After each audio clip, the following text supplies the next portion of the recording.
and Europe battles climate extremes as wildfires rage in Portugal and huge floods force evacuations in Poland and the Czech Republic. And a third of the species had their worst year on record. And why is that? So the immediate difference from last year will be down to the weather. So we had a very wet spring and a cool summer, and that hits butterfly populations. That's not what they like. But the problem is that this latest dip is just the end of a very long historical decline of butterflies that's been going on for at least 50 years. Seen 80% of our butterflies decline in the UK. And why is that? Why are we gradually losing our butterflies? Well, sadly, it's down to the way we humans manage the landscape. So it's things like intensive farming, urbanisation, pollution, all of these factors, you know, pushing down butterfly populations. And I don't know whether any of you moon watchers were up early this morning or late last night. Someone was, Matt. Oh, there were a fair few, I promise you, Nina. Very good morning to you. Lots of Weather Watcher shots came in this morning of the harvest supermoon lunar eclipse, but this was just one of them from Oldham. You can see how it took about 4% of the moon away as it passed in the shadow of Earth cast on the moon, but a glorious and clear night for the vast majority. A bit more cloud developed elsewhere, though, across some parts of central eastern England to take us into this morning. So it's a case of sunshine may take a while, but it will develop for most parts across the UK today. Good morning. They have been sending in plenty. I didn't see it myself. It was a bit cloudy when I left this morning. And if I was to take a picture, it'd be a white smudge, I think, like most. But let's get back to the weather for today. And starting with a quick look at yesterday. This was the scene in Northern Ireland, in fact, where the temperature got to 24 degrees, making it the warmest late September day for about 11 years here. And some stunning pictures from overnight. Morning. I have indeed, John. Good morning to you both. Good morning as well. Yes, of course, it was not only a supermoon last night, but a partial lunar eclipse as well. Lots of photos coming in. Keep on sending them. This one captured in the west of Scotland. Now, I didn't get to see it. Too much cloud. And if you did stay sleeping, this is what it looked like. Still, even though it was only 4% of the moon casting shadow of the Earth, it was an impressive sight nonetheless. Last night was a real treat for stargazers with a supermoon, a partial eclipse, and you have been sending in some fantastic pictures to us.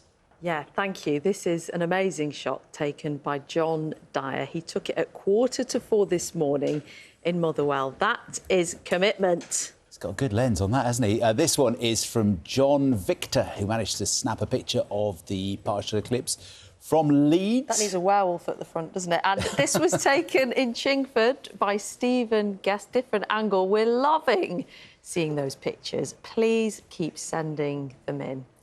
As ever. They don't quite look real, do they? Amazing. Matt's got his eyes on the skies and he's got something different but rather special for us. Good morning. Oh, Mary Poppins. Chimney. Yeah.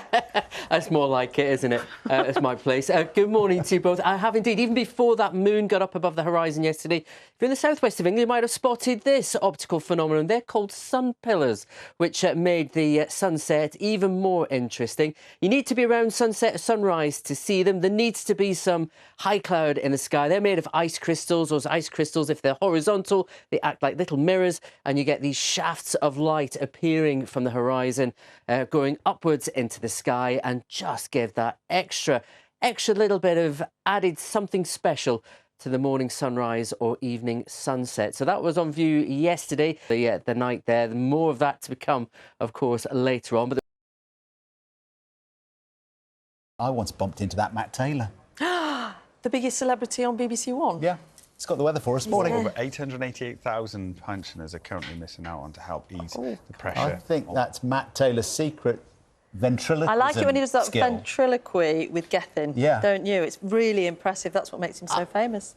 I was wondering what I was doing then. A little talent I didn't know. We've been wondering that for years, Matt. There you go, getting up in the world. A very good morning to you both. Morning as well. Of course, we've been focusing on the partial eclipse of the moon last night. Now, before that eclipse took place, just take a look at this. This is where the moon was coming up across near Telford. Beautiful, beautiful start to the night there. More of that to come, of course, later on.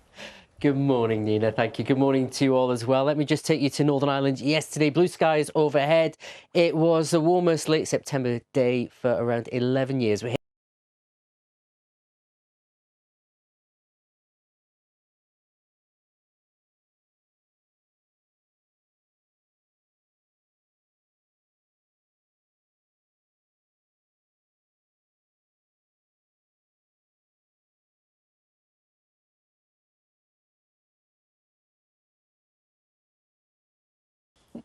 Hello, thank you, Sally. Well, the September sunshine is just continuing again today. A bit of a murky start again, but not too long before the blue skies emerge, including here in Inverness in northern Scotland. And while temperatures are warm across the board for the UK, then nowhere more so than for Northern Ireland and for northern Scotland. And just to put that into context, yesterday in Aboyne in Aberdeenshire we got to 25 degrees. The average for the time of year just 17 Celsius. It's more of the same here again today, but a bit cooler and cloudier for eastern coasts. I'll have the full forecast later. If you missed nature's gift this time around, you'll have to wait until 2026 for another partial lunar eclipse. But in the meantime, there'll be 2 more supermoons this year. So don't forget to set your alarm and get your camera ready. Catherine Bjarhanger, BBC News. Now let's see what the weather's going to be like for stargazers and the rest of us too. Here's Elizabeth.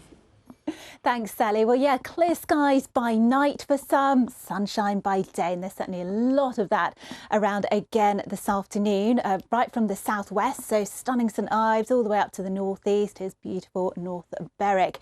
But towards some eastern-facing coasts, we do have more cloud around today, and that could stick with us for the next few days, so it's always going to feel a bit cooler underneath that cloud.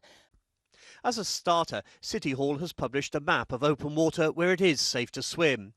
The Thames in particular has become blighted by sewage. This was pollution in the river at Teddington in March. The sad thing that I've noticed is that a lot of younger people who are paddleboarding and using the river for the first time in the last few years have stopped because they are frightened of getting ill. The Mayor announced his ambition on a visit to Tyburn Quay, a new addition to the Victoria Embankment. It's a viewing spot built over one of the shafts to London's long-awaited super sewer, the Tideway Tunnel. Cleaning up the river can't be done without spending huge amounts of money. The Thames Tideway Tunnel on its own swallowed £4.5 billion. When the 25-kilometre tunnel opens next year, it should mean an end to sewage pouring into the Thames during heavy storms. It's being paid for by a £26 a year levy on household water bills. This is the edge of the land, which is a 35-acre site, and campaigners say if it was designated as contaminated, it would give the council more legal powers to ensure it gets cleaned up. They'd even have the powers to clean it up themselves and recoup the costs later. It's really warm. I know, it's been lovely. Yeah. It's about 6 degrees above average for this time of year. So we've got another nice, in fact, we've got quite a few nice warm days still to come. But the weather just sort of tails off a bit from Friday. We start to get a few showers moving in, and then it just gets a bit unpredictable. I've been really enjoying it. What I really enjoyed as well last night was the supermoon. I was taking the dog out for a walk, and it was just, I couldn't stop watching it. It was beautiful, wasn't it? Absolute whopper. And we've got another one of those to come. And they've just been glowing, but try and take a photo of them. No. Absolute disaster. But anyway, you might get a bit of it before the cloud moves in tonight. Let's take a look. Here we go. Hello again. I hope you had a lovely day.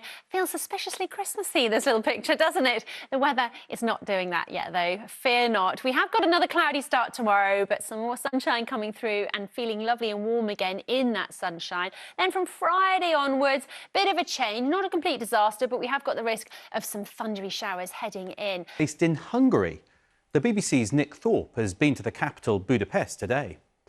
This is the registered address of BAC Consulting here in Budapest. And in fact, there's very little sign that they're based here at all. Just a piece of paper with their name alongside 12 other company names behind the geraniums.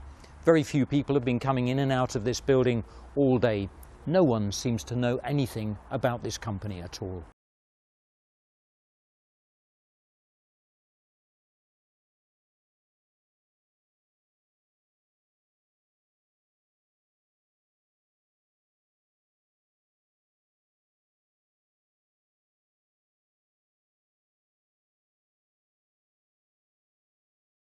The moon. It was spectacular last night, and it was a particularly special one, a harvest supermoon, as well as a rare partial lunar eclipse that you can see here.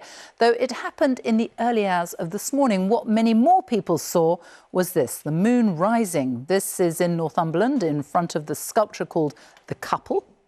This was Blackburn in Lancashire, and shining bright above Crosspool in Sheffield. And here is the moon over the iconic Stonehenge in Wiltshire.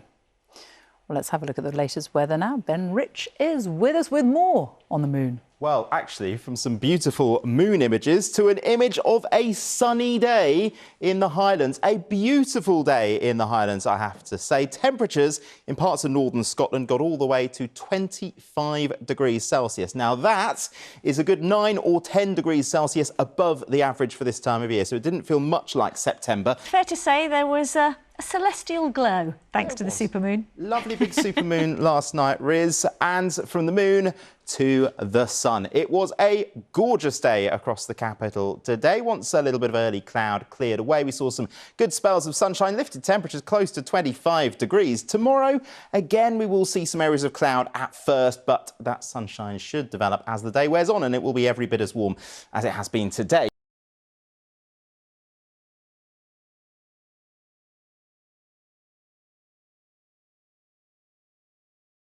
But also quite a lot about moons, lots of moons. Lots of moons, yeah, a lot of moon activity actually. So we had a full moon last night, and that is dubbed the harvest moon because before electricity, farmers used to use the extra light from a full moon, like this one over Stonehenge last night, to use the extra light to harvest their crops that bit longer into the evening. Let's take a look at the moon from Penarth in Wales, where you can see just how big it was. It was also, yes, a supermoon, so it appeared 14% bigger and produced 30% more light. So farmers would have been loving it last night. The weather has also been very good over the last few days, so it's been quite clear. So if you did look up last night, I'm sure you would have seen it. Yeah, so just a little thing to watch out for. Towards the end of the week, it is going to break down a bit from the south. So some showers to watch out for, but tomorrow, another lovely day on the cards up and down the country.